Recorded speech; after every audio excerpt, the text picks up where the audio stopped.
अस्सलाम वालेकुम। आज हम लोग क्लास 10 का लाइफ साइंस का एक अहम चैप्टर सेल साइकिल को चलिए कुछ मिनटों में कवर कर लेते हैं, कहते हैं। आज का हमारा टॉपिक है सेल साइकिल। जैसा कि पिछले वीडियो में हम लोग देखे थे, सेल डिवीजन के बारे में हम लोग पढ़े थे। तो सेल डिवीजन में हम लोग ये देखे थे कि एक सेल दो सेल में बन जाता है, इसको हम लोग बोलते हैं सेल डिवीजन। और एक सेल से दो सेल होने में जो स्टेज होता है उसको हम लोग बोलते हैं सेल साइकिल। जैसे सपोज करिए ये एक सेल है, इसके अंदर में न्यूक्लियस है और ये साइटोप्लाज्म है। तो अब ये इस तरह से पहले उसका न्यूक्लियस डिवाइड होता है, पहले प्रिपेयर होता है फिर डिवाइड होता है, और उसके बाद ये और सुखड़ाव होता है और फिर मान लीजिए दो डॉटर सेल होंगे। तो ये जितना चेंजेस हुआ यहां से लेकर यहां तक, एक सेल को बनने, एक सेल से दो सेल बनने में उसमें जो बदलाव हुआ उसी को हम लोग बोलते हैं सेल साइकिल। सिंपल लैंग्वेज में डिफिनेशन कुछ इस तरह से भी हम लोग लिख सकते हैं, the cell cycle is the sequence of events from the formation of a cell until it divides to form a new daughter cell. यानी सेल साइकिल वो सीक्वेंस है इवेंट्स का जो एक डॉटर सेल बनाता है, दो डॉटर सेल बनाता है एक पेरेंट सेल से। That is the cell cycle. Cell cycle को प्यारे बच्चों हम लोग दो हिस्सों में बांटते हैं। सबसे पहला इंटरफेज और एक होता है माइटोटिक फेज। तो इंटरफेज सेल साइकिल का वो स्टेज होता है जहां पे सेल डिवाइड नहीं करता है, बल्कि वो अपने आप को प्रिपेयर करता है। और आप एक अंदाजे के मुताबिक ऐसा माना जाता है, अगर मान लीजिए हम लोगों का एक सेल को दो सेल डिवाइड करने में मान लीजिए 24 आवर का अगर टाइम लगता है, तो इंटरफेज में सेल जो है वो 22 से 23 घंटा जो है वो इंटर ही फेज में होता है। यानी सेल जो है अपना ज्यादा वक्त जो है वो इंटरफेज में गुजारता है। हम लोग नॉर्मली भी देखते हैं कि प्रिपरेशन जहां पे भी होता है तो उसमें वक्त ज्यादा लगता है। तो इंटरफेज में, या इसको हम लोग रेस्टिंग फेज भी बोलते हैं, इसका 3 स्टेज होता है, G1, S और G2। आप यहां पे भी देख सकते हैं कि सपोज करिए ये एक पूरा एक सेल साइकिल का डायग्राम है। तो आप यहां पे देख सकते हैं कि इंटरफेज यहां से लेकर पूरा ये पूरा इंटरफेज होता है, और ये बस छोटा सा जो होता है वो एम फेज होता है, या इसी को हम लोग माइटोटिक फेज बोलते हैं। अब इंटरफेज में G1, S और G2 फेज हो गया।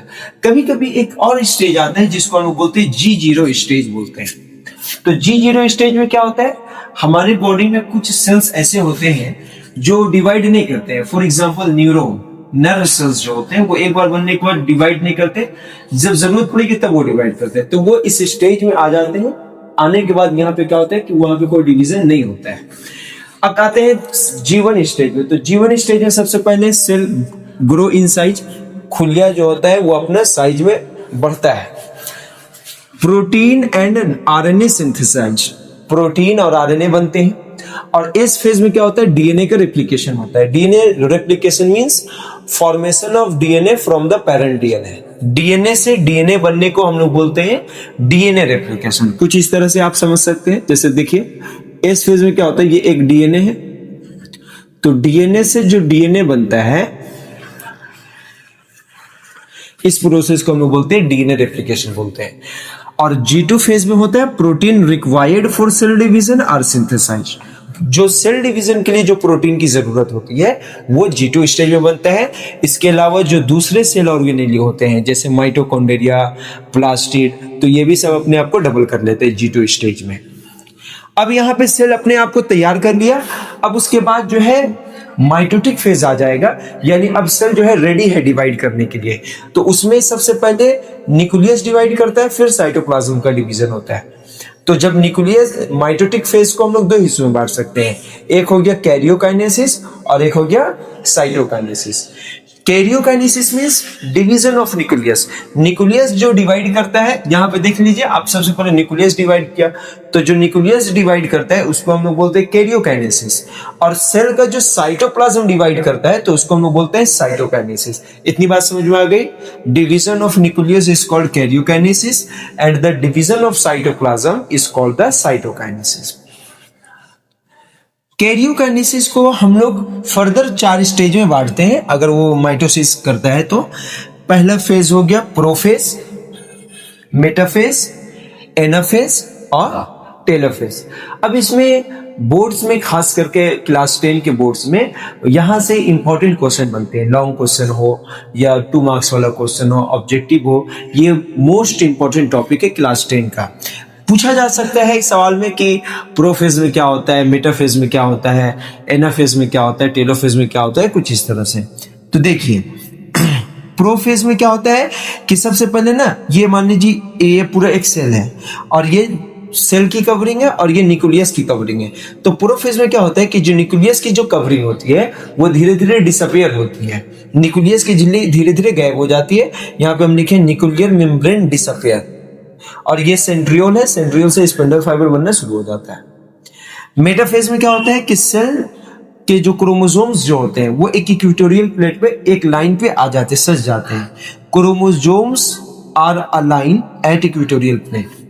अब होता क्या है कि एनाफेज में क्या होता है, ये जो क्रोमोसोम जो होता है तो इसके सिस्टर क्रोमेटिड्स अलग हो जाते हैं। सिस्टर क्रोमेटिड्स किसको बोलते हैं, देखिए हम आपको एक दिखा भी देते हैं। ये मान लीजिए क्रोमोसोम है, तो ये दो जो है इसी को हम लोग बोलते हैं सिस्टर क्रोमेटिड बोलते हैं।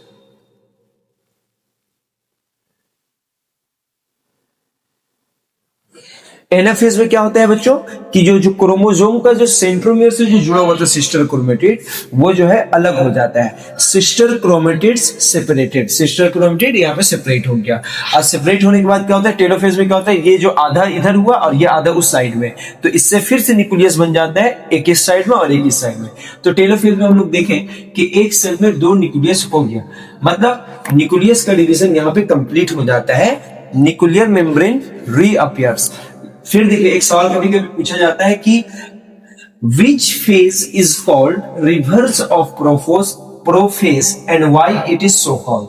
किस फेज को हम लोग प्रोफेज का अपोजिट बोलते हैं और क्यों कहते हैं, टेलोफेज को बोलते हैं। क्यों बोलते हैं, क्योंकि हम लोग देखें कि प्रोफेज में न्यूक्लियर मेम्ब्रेन जो है वो डिसअपियर हो रहा था और टेलोफेज में वो मेम्ब्रेन क्या हो गया, फिर से रीअपियर हो गया। That's why prophase is reverse of telophase. Here karyokinesis completed, now cytokinesis। Cytokinesis plant में कुछ अलग तरह से होता है और एनिमल में कुछ अलग तरह से होता है। यहाँ पे आप देखिए कि एक सेल में सपोज करिए 2 न्यूक्लियस हो चुका है, तो एनिमल सेल में क्या होता है कि ये बीच में क्लीवेज होता है, दरार बन जाता है और ये दरार धीरे धीरे एकदम सिकुड़ जाता है और यहाँ पे एक से फिर जो है 2 डॉटर सेल बन जाते हैं, साइटोप्लाज्म को डिवाइड हो जाता है। मगर प्लांट में क्या होता है कि यहाँ पे सेल प्लेट बनता है, ये धीरे धीरे जो है हार्ड हो जाता है और हार्ड होने के बाद जो है फिर 2 डॉटर सेल बन जाते हैं। तो यहाँ पे हम लोग का सेल साइकिल जो है कंप्लीट हुआ। चलिए अब आपसे एक सवाल करते हैं, जैसा कि हम लोग अभी देखें कि कुछ सेल्स होते हैं जो डिवाइड नहीं करते हैं, तो आपको इसका रीजन बताना है कि व्हाई नर्व सेल और neuron can not divide. Neuron या नर्व सेल जो है उसमें डिवीजन क्यों नहीं होता है, इसका जवाब आप लोग कमेंट में दें। अगर आपको ये वीडियो अच्छा लगा हो तो आप अपने दोस्तों के साथ इसको शेयर करें, लाइक करें और हमारे चैनल को सब्सक्राइब करें।